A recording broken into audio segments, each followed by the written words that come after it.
तहसीन पूनावाला जी, ये बात तो तय है, जिस तरह की हेडलाइंस हमने देखी हैं, मेल्टडाउन तो हो रहा है। जिन्हें वो लेफ्ट लिबरल कहा जाता था, वो वो असल में कहीं ना कहीं आज महसूस कर रहे हैं कि ना चली भारत में, ना चली अमेरिका में, ट्रंप भी वापस आ गया, मोदी भी वापस आ गया। क्या होगा इस पूरे नैरेटिव का? नंबर एक। और नंबर दो, आपने एक चीज नोट की, वहां कोई भी वोटिंग की प्रक्रिया को दोष नहीं दे रहा।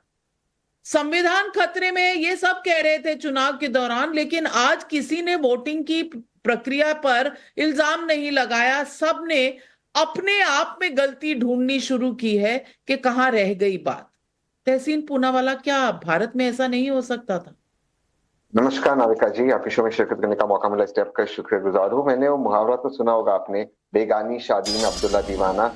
ये बेगानी चुनाव में भाजपा वाले क्यों दीवाने हो रहे, मेरी समझ में नहीं आ रहा। एक तो मैं राष्ट्रपति ट्रंप को बहुत बहुत बधाई देना चाहता हूँ। व्यक्तिगत तौर से मुझे लगता है उनका जीतना भारत के लिए कुछ हद तक अच्छा है, क्योंकि उनकी मेरे प्रधानमंत्री मोदी जी से व्यक्तिगत तौर से एक अच्छा रैपो है। लेकिन कुछ मूल सवाल, अगर हम सारे जिंगोइज्म को छोड़ते अगर हम बात करें तो जरूरी है। अगर ट्रंप साहब नेशनलिस्ट थे और भाजपा वाले इतने खुश हो रहे, तो नेशनलिस्ट तो किसके लिए? वो अमेरिका के लिए है। H1B वीजा जब मोदी साहब प्रधानमंत्री थे और ट्रंप साहब राष्ट्रपति थे, सबसे ज्यादा क्लैम्पडाउन उन्होंने किया था। इसके अलावा उनकी जो पोजीशन है बाकी मुद्दों को लेकर, मणिपुर पे प्राइम मिनिस्टर मोदी पे वो प्रेशर डालेंगे। याद रखना कि जिस मेच्योरिटी से जो बाइडेन ने पन्नू का इश्यू हैंडल किया था, ट्रूडो ने तो बहुत इमेच्योरिटी निज्जर का मामला हैंडल किया था। ट्रंप उस मेच्योरिटी से हैंडल कर पाएंगे या नहीं कर पाएंगे। और मोस्ट इंपॉर्टेंट मैटर, उन्होंने कहा है कि वो इसराइल को एनकरेज कर रहे हैं ईरान पे अटैक करने, उनकी न्यूक्लियर फैसिलिटीज पे। वेस्ट एशिया पे भारत इंस्टेबिलिटी नहीं चाह सकता।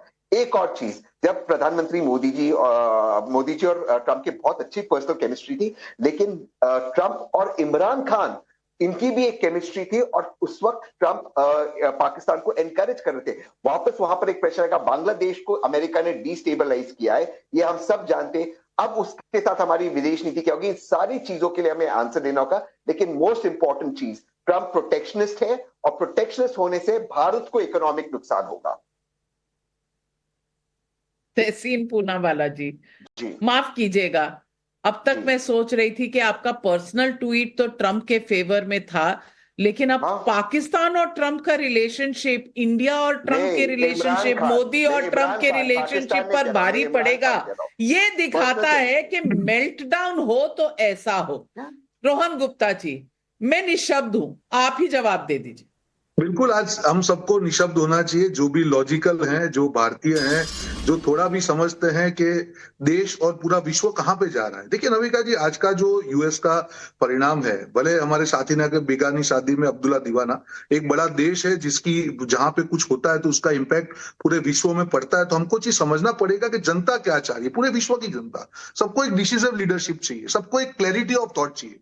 कोई भी व्यक्ति गलत हो सकता है, सही हो सकता है, पर जब तक क्लैरिटी ऑफ थॉट नहीं है, एक क्लियर होना चाहिए कि मैं क्या करना चाहता हूं, उस चीज की जीत हुई है। और जो ये कहा था कि चुनाव कहा जाता था फोटो फिनिश है, जहां पे कांग्रेस के कई नेता भी सभाओं में कमला हैरिस की शामिल हुए थे, जिनको बुलाया गया था, वो चुनाव में करीब 2.5 से 3.5% की बढ़त ट्रंप को मिला। ये मामूली चीज नहीं है। उनके ऊपर जो भी आरोप हुए, जो व्यक्तिगत टिप्पणी में मैं नहीं करना चाहूंगा, जनता जनार्दन है, जनता ने फैसला लिया, हमको समझना पड़ेगा।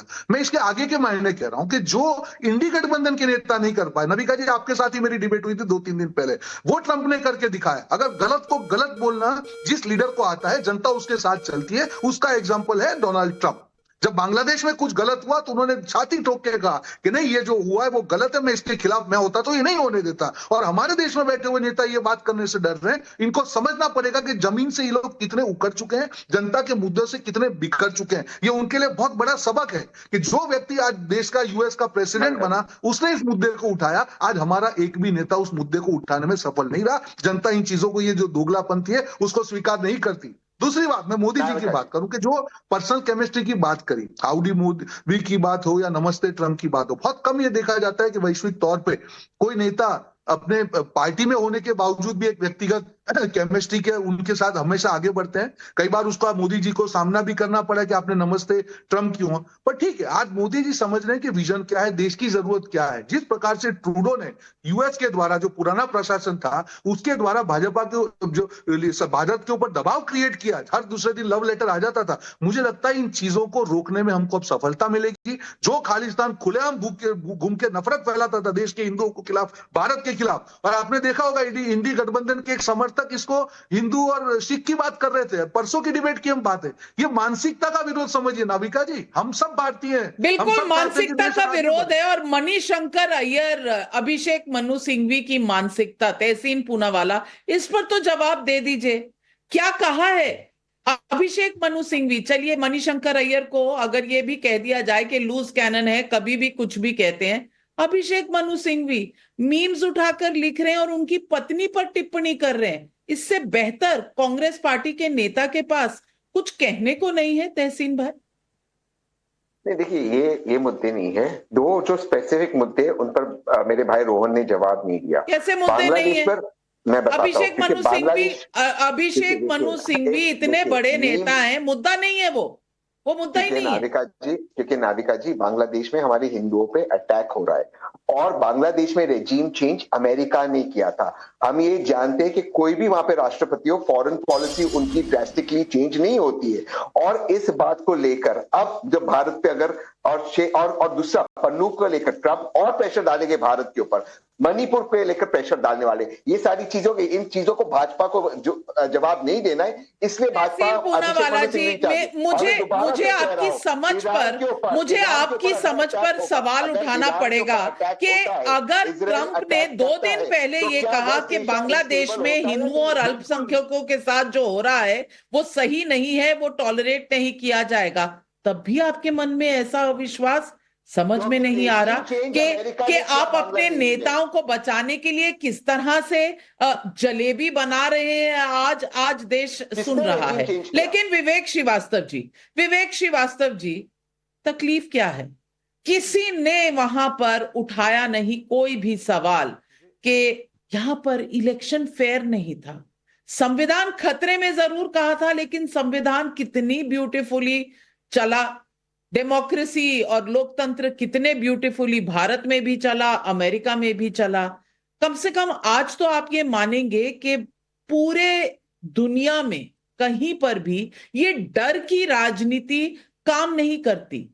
आपने किया लोकसभा चुनाव में, प्रधानमंत्री नरेंद्र मोदी फिर भी तीसरी बार चुन के आए और उसके बाद हरियाणा के चुनाव भी जीते। अब अमेरिका में जिस तरह ट्रंप जीते हैं, विवेक श्रीवास्तव जी, शायद मेल्टाउन और गंभीर लिबरल लॉबी को गंभीरता से सोचने की जरूरत है। नहीं, पृथ्वी पे काला अध्याय शुरू हुआ है। एक काला अध्याय की शुरुआत है, black chapter in the history of the world, वो शुरू हुआ है। Shame on the people of America.